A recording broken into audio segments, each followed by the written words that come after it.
सरकार अतिशय दुटप्पी भूमिका घेते आहे. विद्यार्थ्यांचा एवढा छळ करून सरकारला काय मिळतंय कुणास ठाऊक.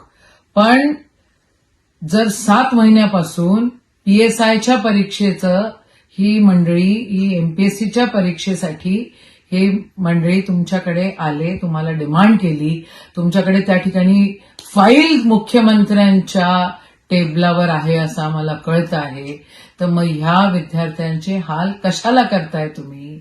आम्हाला कळतंय विद्यार्थी जर पास झाले तर त्यांना पगार सुरू होतील. या सरकारकडे पैसे द्यायला नाहीयेत म्हणून विद्यार्थ्यांचे हाल हे करतायत आणि तिथं शेकडो करोडो लाखो अब्ज रुपये फुकट वाटतायत.